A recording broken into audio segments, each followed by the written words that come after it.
These are local kids from our community, and the allegations against them are shocking. A recent case of sexual abuse in southern Minnesota rocked the nation. 2 teenage girls who worked in a nursing home in Albert Lea sexually abused elderly residents suffering from Alzheimer's and dementia. I am very, very sad that my mother-in-law and all of these other victims had to go through this. And then, closer to home, reports from the Minnesota Department of Health showed that 3 employees at Edgewood Vista in Virginia had slapped, pinched, and verbally taunted elderly residents. I was mortified. I'm just real relieved, and I'm glad that they caught him. Many wrote these incidents off as isolated events, but experts fear elder abuse is much more widespread than we know.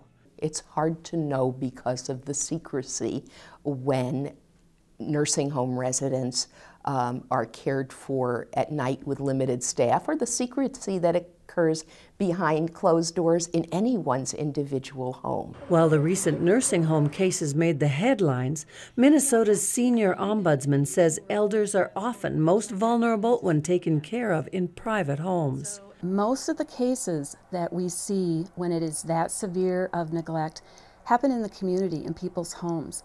Many cases of deprivation occur in such secrecy, in such silence, that by the time the victim is found, there has been such disastrous harm that the victim is likely not to live.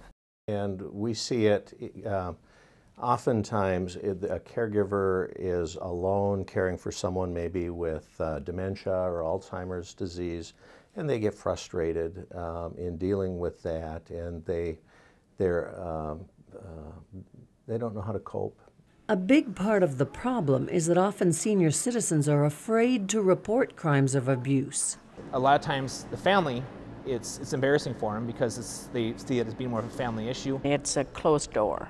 I should be dealing with it. Nobody needs to know about it. Experts say it's not only embarrassment. Some seniors feel they just don't have a choice. They're afraid of being sent somewhere worse, or they're getting subtle threats from the individual who's doing it. As the elderly population grows, experts say varying forms of dementia will make them increasingly easy targets. And they say law enforcement and lawmakers must work more aggressively to protect our elders. There isn't enough being done. There is nothing addressing prevention as far as I can see. One step in that direction happened this legislative session.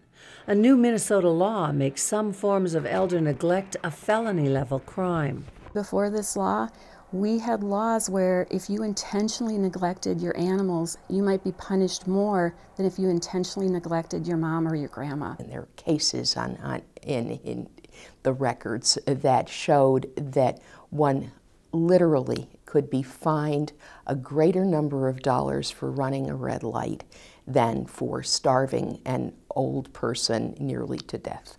Many experts see the new Minnesota law as a step in the right direction, but feel more needs to be done. We have to make sure that county governments, especially the vulnerable adult units that all county governments have now, and local law enforcement,